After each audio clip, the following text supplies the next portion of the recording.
Tuli's baptism. If only I could have fired those clay tablets in the hearth and preserved them. Huh. I really didn't expect them to just explode like that. If only I had a knife like Tuli, I could make some makan. I was banned from making clay tablets after they exploded in the hearth, and while I was stuck thinking about how to proceed with bookmaking, Tuli turned 7. It was customary in this world to throw large celebrations for one's 7th birthday. Or to be more precise, birth season, rather than birthday. A large baptism was held at the temple each season, and all children in the city turning 7 would go there to be baptized.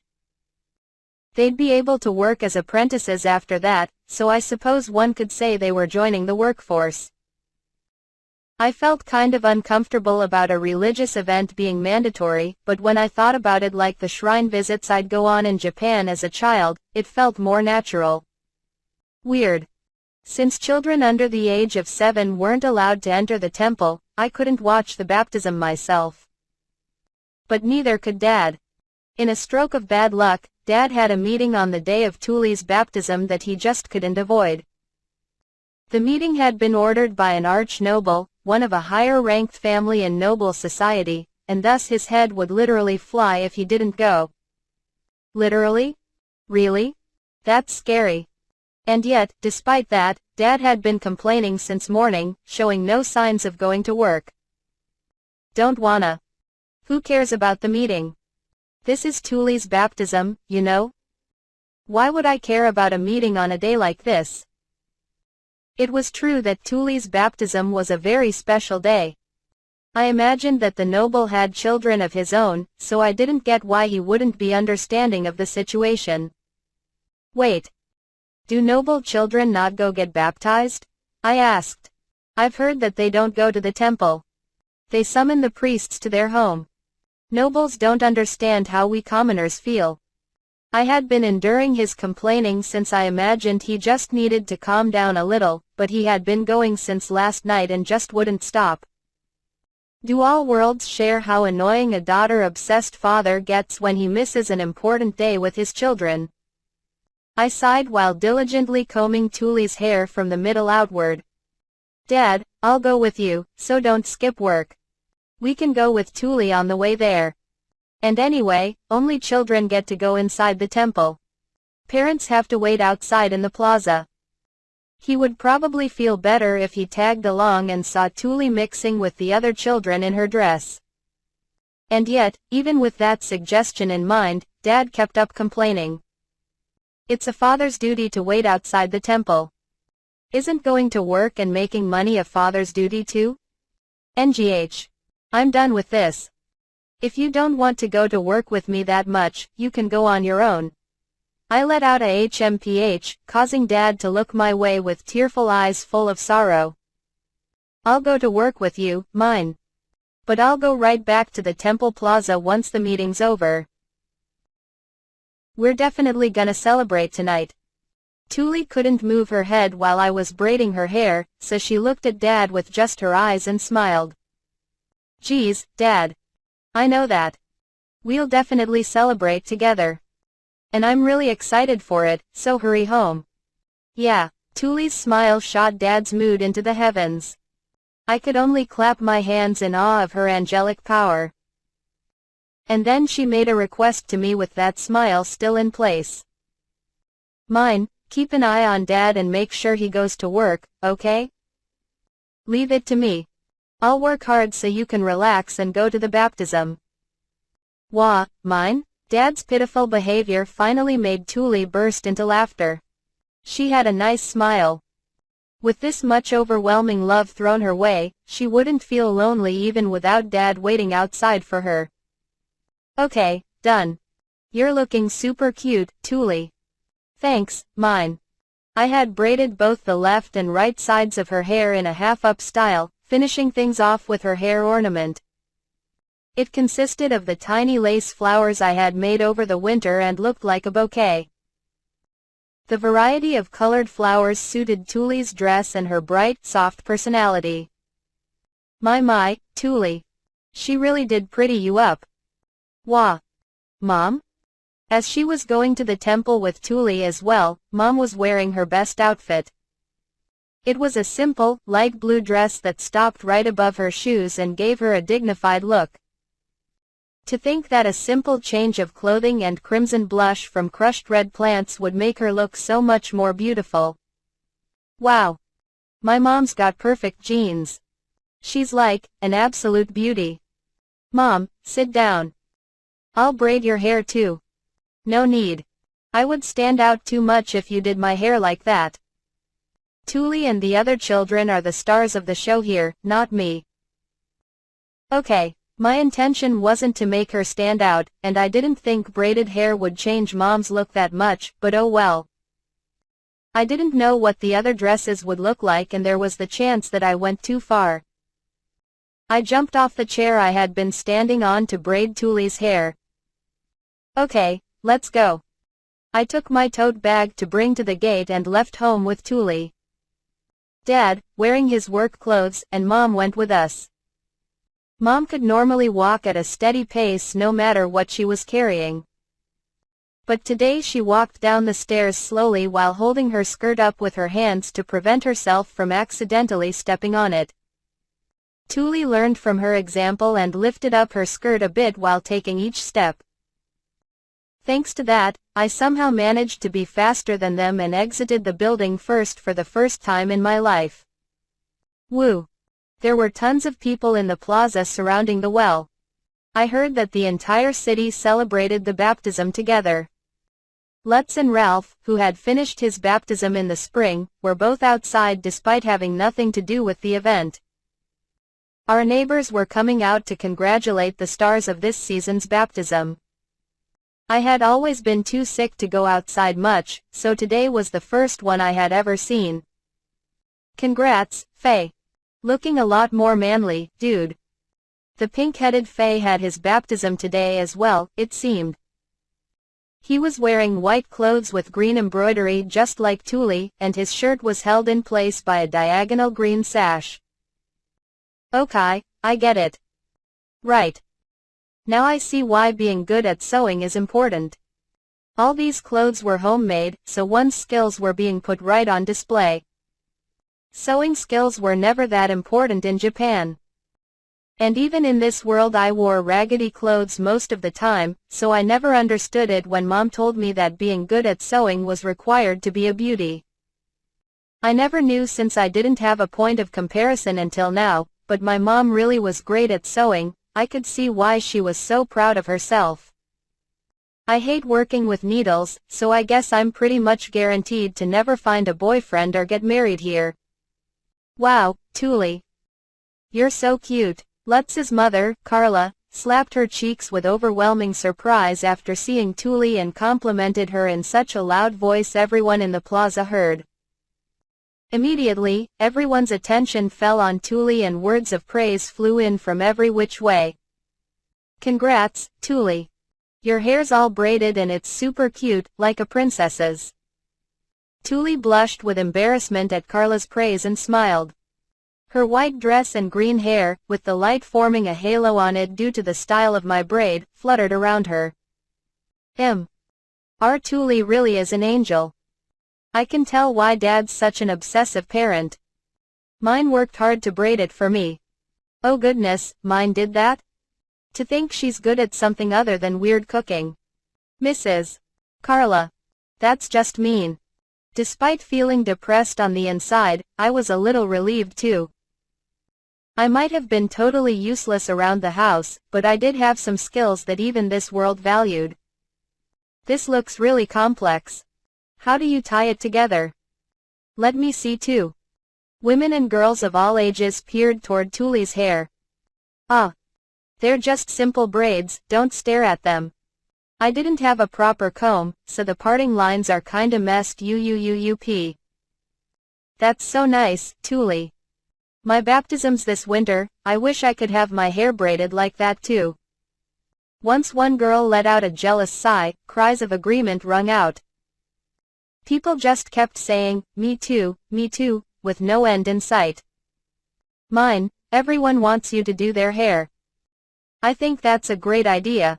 Tuli happily suggested that I braid everyone's hair, but I shook my head immediately. I couldn't. Why not? I could get sick at any moment. This is the first time I'm even seeing a baptism, remember? I hated to disappoint Tuli, knowing that she wanted to show off her little sister, but I didn't want to braid the hair of a bunch of girls I didn't know each baptism.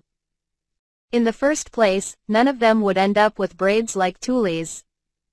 None of them took proper care of their hair, just like Tuli didn't before I came around. I especially didn't want to start cleaning and maintaining the dirty hair of strangers I didn't know. Oh, okay. You're healthier now, but we really can't tell when you'll get sick. That's too bad. I wanted everyone to know how amazing you are.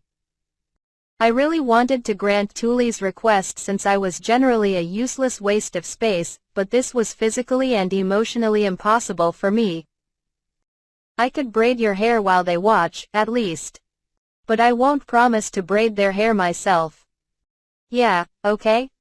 Dad always says not to make promises you can't keep, right? Everyone. Mine said she could teach you all how to make braids like this.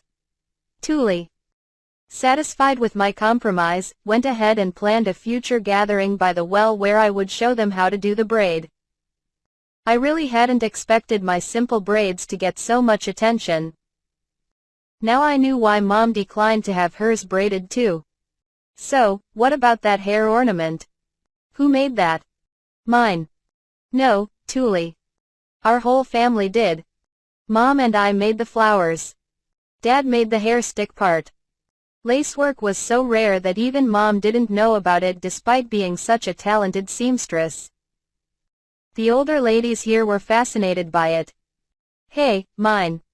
Would you teach them how to make these too? I could, but they'd need to make thin needles first.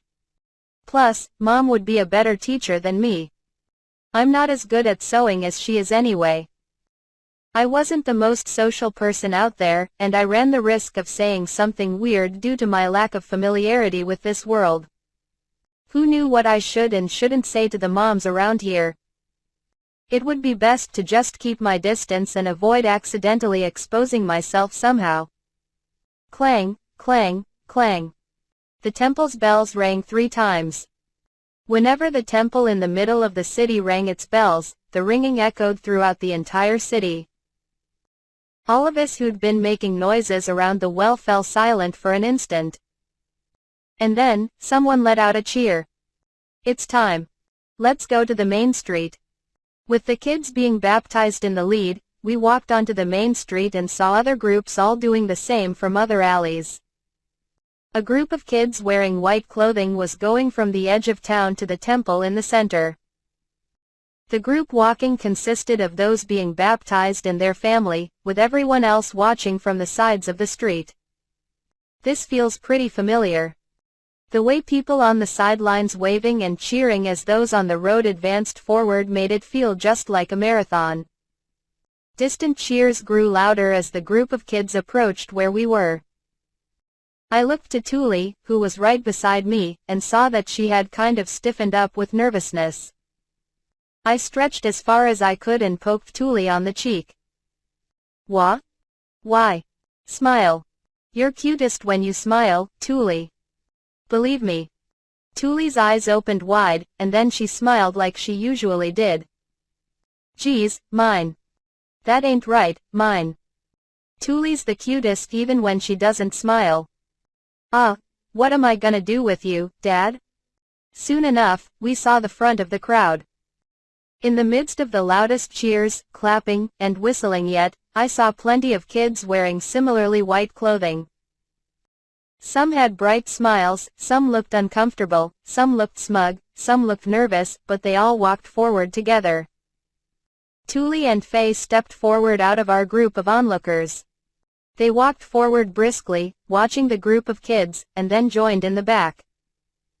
After confirming that they had safely joined the group, we and Faye's family joined the group of families further in the back. More and more kids joined bit by bit as we crossed intersections. I had no idea how huge our group would be when we reached the center of the city. Some parents were already teary-eyed from emotion just from walking with the group. For example, Dad. I jogged a bit to keep up with the procession, walking among the loud cheers with everyone else. Since the cheers were coming from everywhere, I looked around and saw people watching on from the windows of their houses, and I even saw some people tossing small white flowers our way in celebration. The flowers drifted down as if they were coming from the blue sky itself.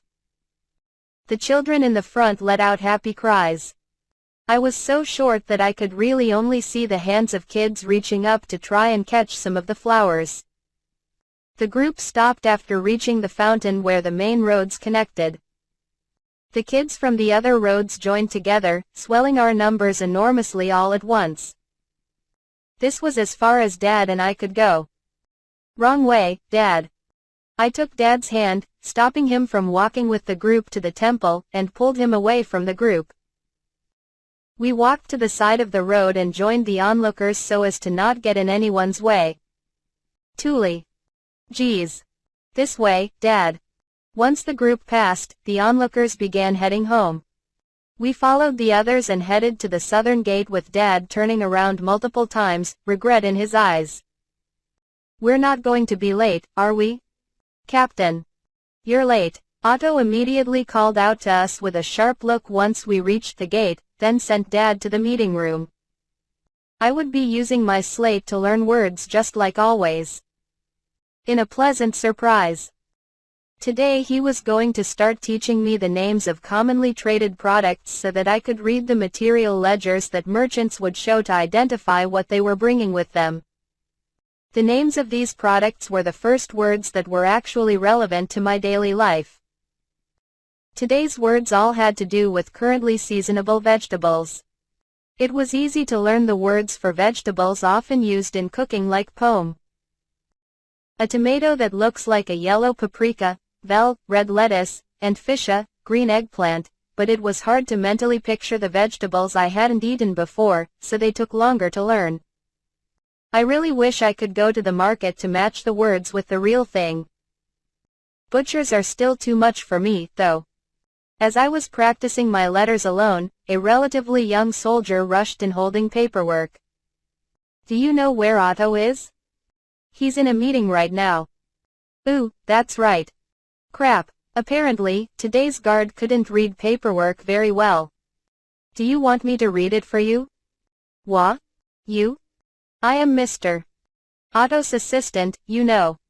He looked at me very suspiciously. But I couldn't blame him, since I definitely looked too young to be literate. I was used to looks like his. In any case, I had only offered to help out of kindness, so I didn't mind if he didn't want to show it to me. Which seemed to be the case, so I dropped my eyes back to my slate and returned to studying. You can read? Asked the guard, looking surprised after seeing me start writing on my slate. Whether or not I could read depended entirely on what kind of paperwork it was. I hadn't memorized everything yet. I can read inquiries and letters of introduction without issue. I can read the numbers on material ledgers, but not the products listed. Okay, this is a letter of introduction. I'd really appreciate your help. Noble letters were annoying to read due to how indirect they tended to be, but if you stripped off the purple prose, nothing that complex was written. Person X was introducing Person Y, and they needed Person Z's seal. That was all you needed to discern from them. I inhaled deeply, filling my lungs with the scent of parchment and ink as I ran my eyes over the letter. Ah. The gate commander is in the meeting too. Since this is a letter from a lay noble, a lower rank noble, I think it should be fine to have the one being introduced wait until the meeting is over.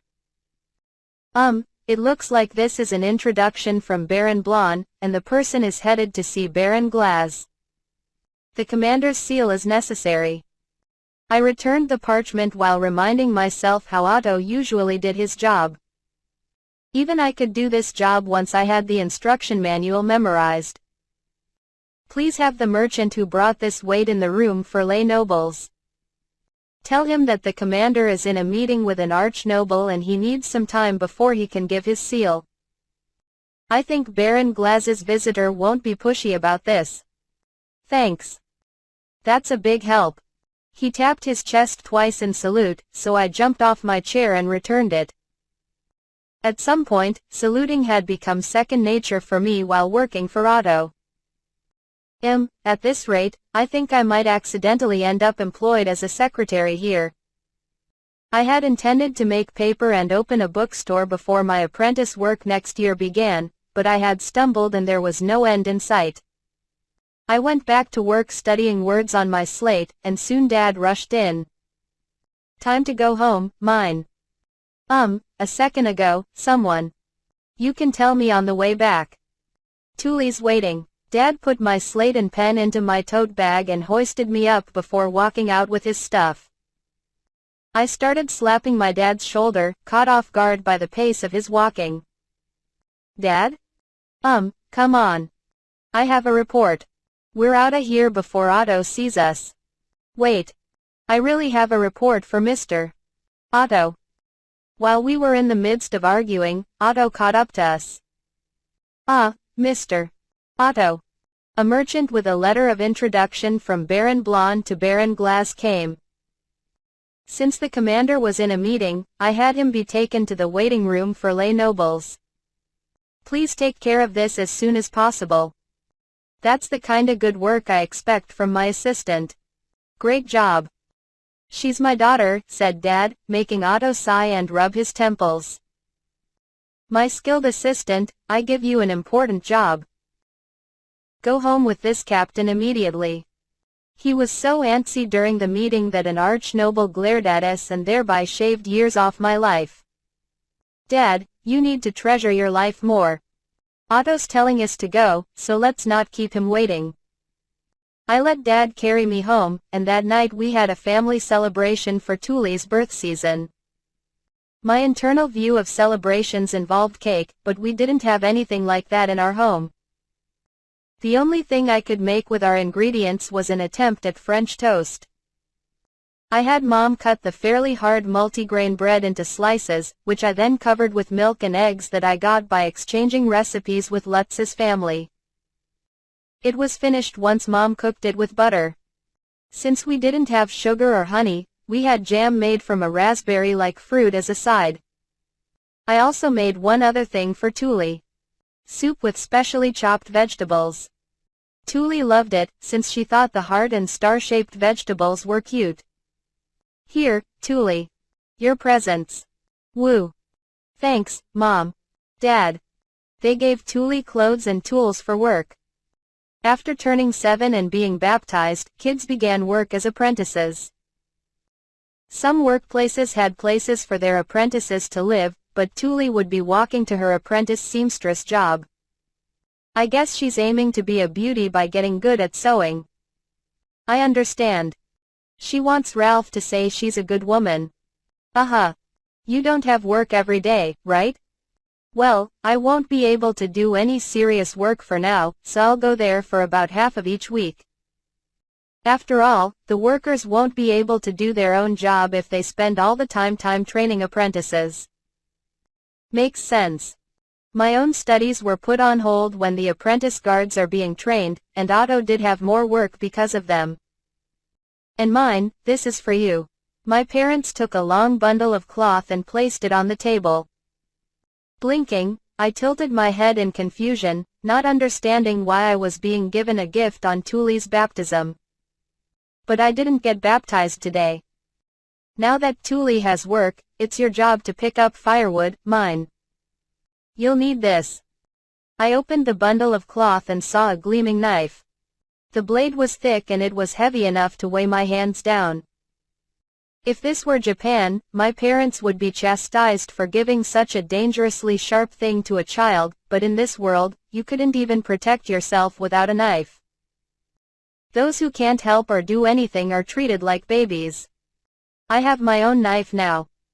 Up until now, I've been treated like a baby. Helping Thule do the real helping at best, and just getting in the way at worst, which is most of the time. But since Thule was starting work as an apprentice, they had no choice but to give me my own knife. A knife.